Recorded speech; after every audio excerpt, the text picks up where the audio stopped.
Et on part sur Ytre à présent pour évoquer la première édition du championnat de Belgique de paintball sportif, appelé aussi speedball. Un événement qui avait lieu ce dimanche sur les terrains de jeu du Brainball. 15 équipes dont une venue de France étaient présentes. Le speedball est peut-être méconnu, mais ses pratiquants espèrent bien le faire accepter comme sport à part entière. Découverte avec notre stagiaire Damien Pénétro et Denis de Ruyver. Si vous ne cernez pas exactement ce que vous voyez, sachez qu'il s'agit d'un match de paintball sportif, aussi appelé speedball. Après la création de la Fédération belge de paintball il y a 6 mois, ces rencontres ont lieu dans le cadre de la première édition du championnat de Belgique.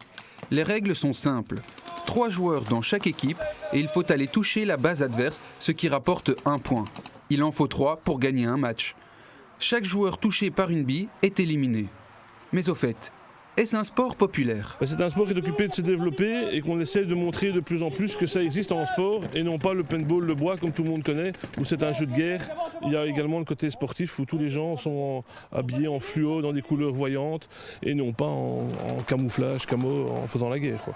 Cette distinction entre le paintball, qui est un jeu de guerre, et le speedball, qui est un sport, est également mise en avant par les joueurs. Moi, ça fait 6 ans que je joue maintenant. J'ai commencé au départ à jouer dans les bois. Et finalement, j'ai découvert l'aspect sportif du paintball. Et justement avec des tournois, des compétitions comme ici, où c'est justement vraiment du sport, de la communication, de la tactique. Et je veux dire, voilà, c'est plus devenu un sport qu'un loisir. C'est pour ça que j'ai continué là-dedans. Voilà. Quelles sont alors vraiment les grosses différences entre le paintball sport et le paintball loisir? Je dirais, venez avec moi sur le terrain, vous verrez que vous allez être très essoufflé. Non, je dirais que c'est une différente manière de jouer. Dans les bois, on a plus tendance à attendre que ça se passe, tandis qu'ici sur le terrain, il faut vraiment être actif. Et c'est vraiment ce côté actif qui est très intéressant, surtout quand on joue devant.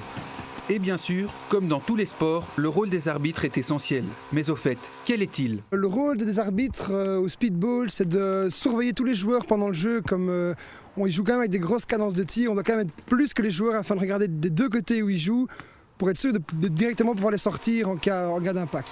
Au-delà du fait de les sortir quand ils ont subi un impact, y a-t-il d'autres rôles que les arbitres remplissent? Oui, aussi, on met des pénalités aussi. Par exemple, un joueur qui est impacté, qui ne s'en rend pas compte et qui joue, on va lui mettre une pénalité, on va le sortir lui, plus une pénalité qui s'appelle le 1 for 1, on va sortir un de ses collègues aussi parce qu'il a joué impacté pendant le jeu.